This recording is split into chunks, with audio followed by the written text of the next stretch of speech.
Somebody pointed out to me recently that by focusing on what I don't want, namely religion, I'm attracting more of it into my life, which I agree would be a very unfortunate irony, if not for the fact that I'm focusing on what I do want, and that's freedom and lots of it. You see, I make these videos not because I despise religion as humanity's way of poking itself in the eye with a sharp stick for no reason, although obviously I do, but because I want to live in a free world full of free people who can say whatever they want to say and who can be whoever they want to be 1000% of the time, and where nobody is allowed to shut them up because their crackpot religious beliefs have been offended. I don't care at all about theology, unless it threatens that freedom, and then I care about it the way I care about rabies or typhoid. So you could say that I'm not so much anti-religion as pro-freedom. Indeed, if religion was pro-freedom, I wouldn't have such a problem with it. But then if religion was pro-freedom, it wouldn't exist. Because religion feeds on a broken spirit. And that's why it tries to break your spirit the moment you come into contact with it. Submit, obey, do not question. Those words should be chiseled above the entrance of every church and every mosque, because that's the only message religion has when it comes right down to it. Praise the Lord or else. The Pope spelled it out for American Catholics when he told them obedience to the doctrine of the Church is the foundation of your faith.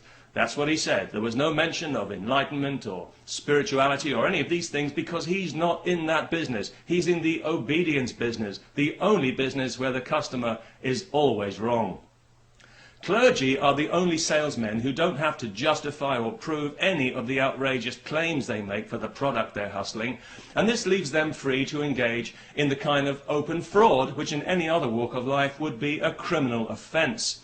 For the level of investment they demand from us, I believe we're entitled to expect actual enlightenment and wisdom in return. Instead, what do we get? We get dogma, crude coercion, and endless empty pieties about the love of a God who clearly loves us the way a violent husband loves the woman sitting next to him with two black eyes. If we step out of line, we pay in the most brutal way.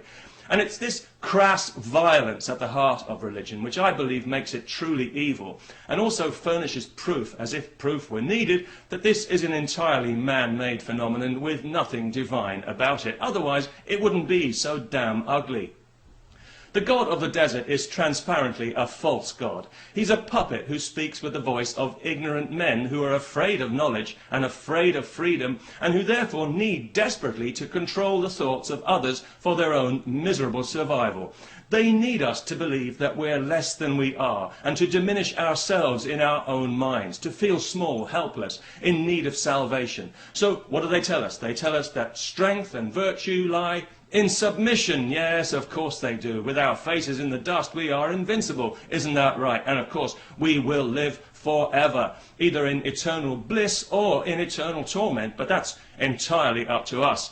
Eternal bliss requires that you wear a straitjacket of blind faith, not permanently, just from now until you die, whereas living a joyful, humane, compassionate, but godless life will get you horribly tortured for all eternity.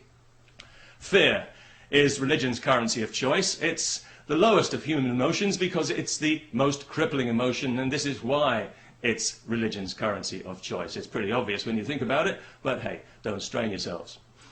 But actually, it's religion that has everything to fear because it depends on maintaining the illusion, maintaining the spell, and hoping that nobody manages to burst its artificial bubble of faith. And this is exactly why it wages such determined war on our basic freedoms of thought and speech. But it's losing this war because every day more and more of us are waking up to the damage that this nonsense is doing to our world. We can see our societies being twisted out of shape, being injected with false values that pander to bigotry and superstition, and we realized that this God of the desert has outstayed his welcome and become a liability, and quite frankly, he needs us a lot more than we need him, because we've moved on from the desert and we've discovered a few things about the world and the universe and our place in it, and we're no longer afraid of the thunder and lightning. Our world is no longer populated by demons and hobgoblins, and we no longer need to be led around by the nose for the benefit of clergy.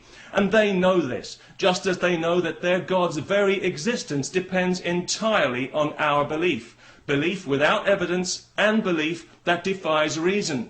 And when that belief disappears, as one day it certainly will, this ridiculous God will disappear with it, instantly and forever. He won't be able to vent his wrath or visit retribution on anyone, because he won't exist. He'll evaporate quicker than common sense in a creation museum, and his vast army of controlling, parasitical clergy will find themselves briefly cartoon-like in mid-air before dropping like fleas into a bucket.